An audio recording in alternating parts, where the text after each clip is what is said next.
On Global TV News Express, President Tinubu allocates funds for expansion of 12 dams. In business, SABR sensitizes commissioners of finance. On the foreign scene, U.S. Russia to appoint teams to negotiate ending Ukraine war. And in sports, NFF suspends referees over controversial officiating. Hello and welcome to all our viewers in Nigeria and around the world to News Express on Global Television, coming to you live from the nation's capital, Abuja. I am Queen Agaba. A quick reminder that Global Television is on DSTV channel 365 and free to air on NigeComSat. You can now download the Global TV app for Android and iOS devices to keep track of our broadcast. President Bola Tinubu has approved the allocation of billions of naira for the expansion of 12 river basin projects across Nigeria, intending to address hunger, improving food security, and enhancing agricultural development nationwide. Musa Ilyasu Kwakwanso, Director of Finance at the Hadejia Hamare River Basin, made the announcement in Kano State, emphasizing President Tinubu's unwavering commitment to the development of northern Nigeria through agriculture. Kwakwanso highlighted that the expansion of these river basins will significantly increase food production, alleviate hunger, and strengthen Nigeria's agricultural output. President Bola Tinubu has expressed sadness over the passing of former Federal Commissioner for Information and leader of the Pan-Niger Delta Forum, Chief Edwin Clark. Tinubu's condolence message was contained in a statement issued by the Special Advisor to the President on Information and Strategy, Bayo Ononuga. President Tinubu says he led an illustrious life marked by dedicated service at different times to the nation and his community as a councillor, state, and federal cabinet member. The All Progressives Congress and the People's Democratic Party have traded accusations over escalating violence in Osun State, which culminated in the killing of a former chairman of Irewole local government area, Aderemi Abbas, and 6 others. The crisis was reportedly triggered by an allegedly contentious Court of Appeal ruling said to have ordered the reinstatement of APC elected local government chairmen and councillors. Osun State Governor Ademola Adeleke had raised an alarm on Sunday, alleging a conspiracy led by Minister of Marine and Blue Economy, Gboyega Oyetola, and some security agency heads to enforce the ruling. The Attorney General of the Federation and Minister of Justice, Lateef Fagbemi, has banned the Nigerian police force from parading suspects. The first spokesman, Muyiwa Adejobi, says the police would issue a statement on the ban at the appropriate time. Speaking on the matter, human rights lawyer Femi Falana says the practice of parading suspects was illegal. The Simon Ekpa-led United States of Biafra has written to Nigeria's President Bola Tinubu seeking recognition. This was contained in a letter signed and released on X on Monday by Ekpa's second-in-command, Dr. Ngozi Orabueze. The 3-page open letter claims that the redeclaration of Biafra was done in Finland during a convention with over 50 million Biafrans voting for a referendum on November 29, 2024. Former Vice President Atiku Abubakar has again condemned the local government crisis that erupted in Osun State on Monday, resulting in the loss of 6 lives. In a statement issued via his verified X handle, the former vice president described the chaos as a brutal display of lawlessness, political brigandage, and subversion of democracy. He stated that the APC's action in Osun State were an assault on Nigeria's democracy and must be condemned. The House of Representatives has called on relevant federal government agencies to implement tough measures against homicidal and femicidal acts in Nigeria. The resolution of the House followed the adoption of a motion during plenary moved by Rivers lawmaker Awaji Enombek, Abiante, and 3 others drumming support for the motion.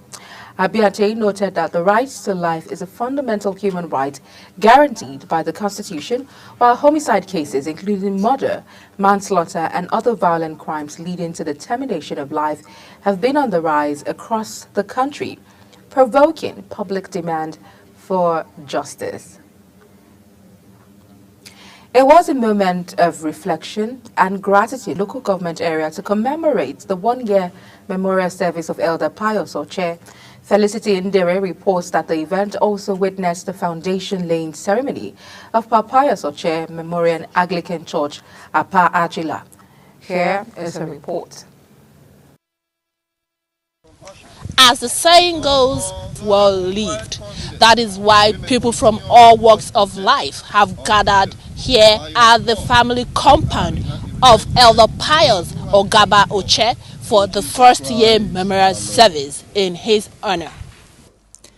The event, organized by his son, who is the Commissioner of Public Complaints Commission in Benue State, James Oche, marks the renewal of their trust in Christ and a ceremony to express their profound gratitude to God for his continued guidance and protection since the passing of their father. It is in accordance with the Holy Scriptures that it pays to serve God that the foundation stone laying ceremony of Pius Oche Memorial Anglican Church, Apa Agila, was laid. I am very happy that Elder Oche and the children in particular are going to lay this foundation to bring light to this community so that they will have the gospel and save their lives. Speakers, including Senator Abamoru, in their tribute, eulogized the memories of the deceased. The best that they can do for their father is to leave his legacy, which they are trying to do. For the people of Agila, Pagila, it is said that to whom much is given, much is expected. And I think this spirit of oneness, this spirit of unity that the children of Pauche are bringing to Apagila should be emulated by the people of Agila. For the family, his constant commitment to peace, unity, and truth will remain their guiding principle. We are trying to build on our father's legacy. While he was alive, he was a God-loving man. He was a man that went extra mile to ensure that he preaches the gospel of Christ. And we felt that there's no better way to sustain his legacy than building on where he stopped. My father loved God and he loves unity. So he always encouraged us to read the Word of God. He always shared the Word of God. Above all, he was dedicated to the gospel. Pius Oche was blessed with 8 children and 18 grandchildren. From Apa Agila in Ado local government area of Benue State, Felicity Ndere reporting for Global TV News. The leadership of the Labour Party says it has not zoned its 2027 presidential ticket to the Southeast. The party's National Publicity Secretary, Mr. Obiora Ifor, stated this in a statement issued in Abuja. It was reported that Ifor was reacting to a report making the rounds that the party had zoned its 2027 presidential ticket to the Southeast. British Council Director of Global Network, Charlie Walker, and his team have visited TEDfund to appreciate it for the privilege of partnership and cooperation enjoyed over the years. Charlie Walker, in a statement during the visit, says the idea of the partnership and cooperation is important to the British Council. Ramsey Enoch Agbo completes the story. British Council has enjoyed a mutually beneficial cooperation with the Tertiary Education Trust Fund over the years. Charlie Walker said one of the major assignments of the British Council is to deepen and strengthen relationship between the United Kingdom and countries in which they work around the world, emphasizing that the UK's strategic partnership with Nigeria is of tremendous significance. Today is to come to meet Executive Secretary Sir and to extend our thanks for the partnership and collaboration that we have enjoyed with the TEDfund over the years, and to emphasize to you all how important that is to the British Council. The British Council's mission across the world is to deepen and strengthen relationships between the United Kingdom and those countries in which we work around the world, and none is more important to us than the relationship with Nigeria. And our work together extends opportunities to young people in Nigeria to benefit from education, and we hope to deepen the relationship with their counterparts. The country director, British Council Nigeria, Don Kamagowan, pointed at certain guidelines relevant to its operations and its partners. More on the implementation of the TNE guidelines, we have the Education World Forum, which takes place in London in May. So that's the UK government's wider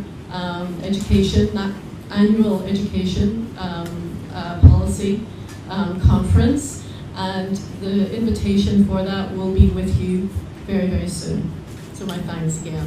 Thank you very much. The Executive Secretary of TED Fund, Architect Sonny Ochono, pledged support for partnering institutions. And that is that TED Fund will be in a position to support the partner institutions here to ensure that they will meet the requirements and also provide all the resources that are required for them to mount this program, to host these programs, or to go into the collaboration with their British partners as the first step in implementing the guidelines that we've adopted.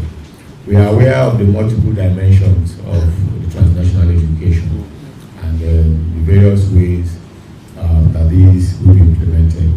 But the assurance we will give, and this is supported by the ministry, but also the Honourable Minister has been following up on some progress in this direction. The TED Fund will be there and will provide the right set of funding to support those institutions. And we believe it's coming at the right. The visit by British Council has built confidence between both parties as they agree to continue nurture a lasting relationship. Ramsey Enoch Agbo reporting for Global TV News. The Speaker of the Lagos State House of Assembly, Mojisola Merenda, is currently presiding over plenary at the Lagos State House of Assembly. The sitting holds amid the invasion of officials of the Department of State Services who had earlier sealed the chamber and office of the Speaker yesterday. The DSS officials who were later sighted inside the chamber were in a physical confrontation with legislative workers at the exit door of the chamber. The Court of Appeal sitting in Ibadan has upheld the selection and installation of Oba Gandhi Olaoye as the son of Ogbomosho, overturning an earlier ruling that nullified his appointment. Delivering judgment, Justice Yagata Nimpa, who led a 3-member panel, ruled in favor of Oba Olaoye on all 10 grounds of appeal. You're watching the live broadcast of the News Express on Global Television, coming to you from the nation's capital, Abuja, where News Express returns. State action on business enabling reforms sensitizes commissioners of finance. We have those details from the world of business as well as more stories from foreign and sports segments for you. Please stay with us.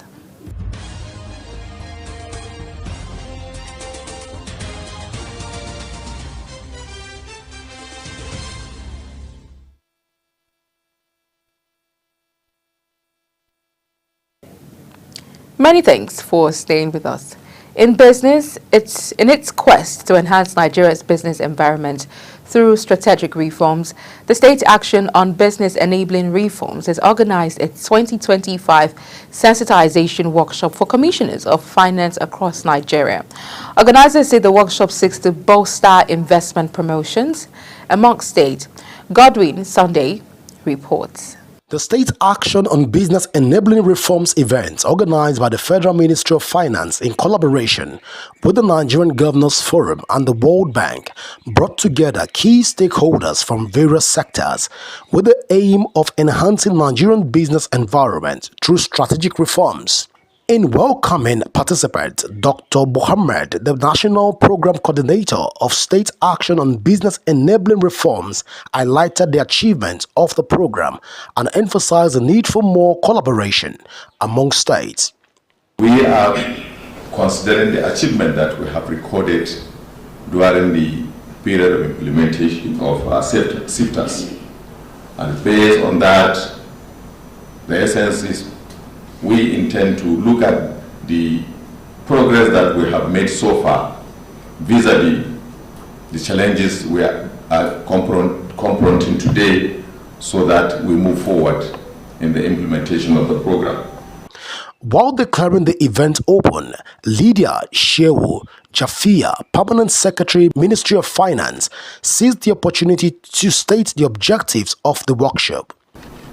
The commitment of the program is so gratifying that apart from 3 states, 33 states, including FCT, have signed up the SLAs, which is the subsidiary loan agreement. I think they deserve it. Speaking exclusively with Global Television, Chairman Commissioners of Finance Forum, Akintunde Oyebode, spoke on the significance of the event in unlocking Nigerians' economic potentials and facilitating sustainable development. It's a critical program to help improve the competitiveness of Nigeria. You know, economic activity happens in the states. So if the states individually and collectively improve their business environment, make themselves more competitive, that rising tide will lift all boats and it makes Nigeria a lot more competitive as a country. There is no doubt that the workshop will mark a pivotal step in mobilizing state-level actions to foster a more business-friendly climate nationwide.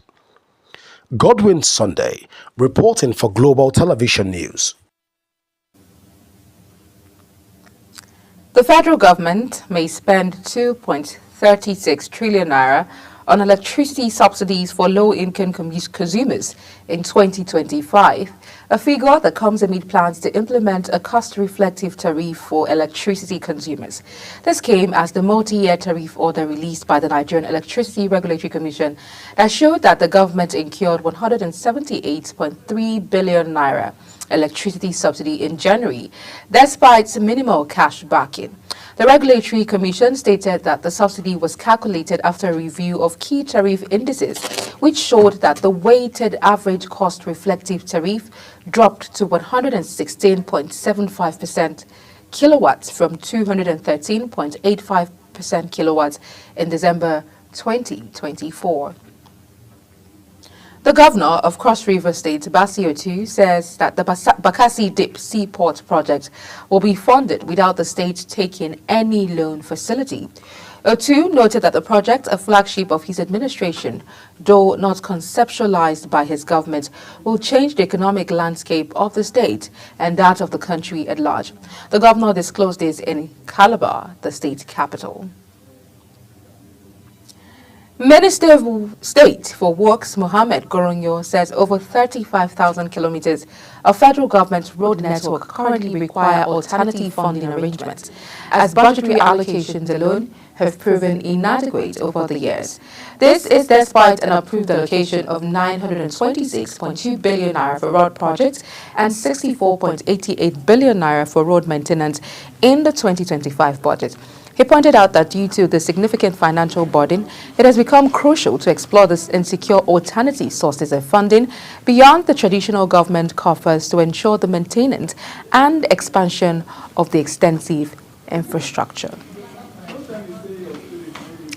U.S. Secretary of State Marco Rubio says the United States and Russia have agreed on 4 principles following talks that lasted more than 4 hours in Saudi Arabia, including appointing a high-level team to help negotiate and work through the end of the conflict in Ukraine. Ukraine's President Volodymyr Zelensky says his government knew nothing about the talks and would not participate.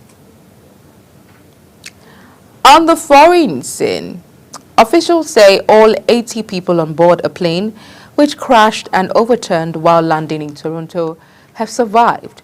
The Delta Airlines flight from Minneapolis skidded along the runway with one wing on fire, and it came to a halt upside down as firefighters put out the flames. 18 people were injured, but only a small number are thought to be seriously hurt, and investigators are looking into what caused the crash. Overnight, air defenses shot down 103 out of 176 drones launched by Russia. The Ukrainian Air Forces made this announcement. They were shot down over several regions, including Kyiv, where smoke could be seen rising above the city.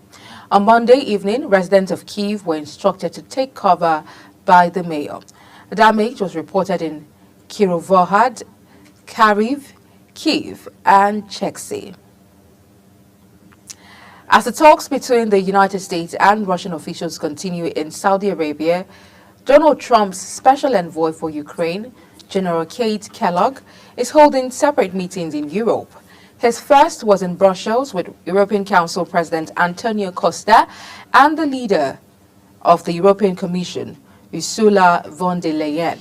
Von der Leyen says the discussion was important, adding that they want to partner with the U.S. to deliver a just and lasting peace for Ukraine. In the world of sports, the Referee Development Committee of the Nigerian Football Federation, NFF, has suspended Wilfred Chawe from officiating Nigeria National League NNL matches. The referee's suspension was contained in a statement released by the committee, saying the decision was taken due to Chawe's questionable calls during the match between Solution FC and Godswill Akpabio FC played in Awka on Saturday, February 15, 2025. Glasgow Rangers defender Leon Balogun has reiterated his desire to return to the Super Eagles while opening up on missing out on the last Africa Cup of Nations AFCON tournament in Ivory Coast when Nigeria finished second. Balogun's last appearance for the Super Eagles was in 2022 during the country's AFCON qualifier against Sao Tome and Principe at Stade Dagde in Morocco. He admitted that he had been left out of the team since then, most times due to injuries, but believed he was in a good position to make a return as he continues to live up to expectations at Rangers. As we end the Global TV News Express, let's take a look at our top stories. President Bola Tinubu has approved the allocation of billions of naira for the expansion of 12 river basin projects across Nigeria, intending to address hunger, improving food security, and enhancing agricultural development nationwide. In business, in its quest to enhance Nigeria's business environment through strategic reforms, the State Action on Business Enabling Reforms has organized its 2025 sensitization workshops for commissioners of finance across Nigeria. On the foreign scene, U.S. Secretary of State Marco Rubio says the United States and Russia have agreed on 4 principles following talks that lasted more than 4 hours in Saudi Arabia, including appointing a high-level team to help negotiate and walk through the end of the conflict in Ukraine. And in sports, we told you the Referee Development Committee of the Nigerian Football Federation, NFF, has suspended Wilfred Chawe from officiating Nigerian National League matches. That's it on Global Television's News Express. A quick reminder that Global TV is on DSTV channel 365, on Star Times channel 276, and free to air on Nigecomsat. Kindly follow us across all social media platforms using at Global TV NG and other handles now showing on your screen. You can now download the Global TV Nigeria app for Android and iOS devices to keep track of our broadcast. I'm Queen Agaba. Thank you for watching and see you again.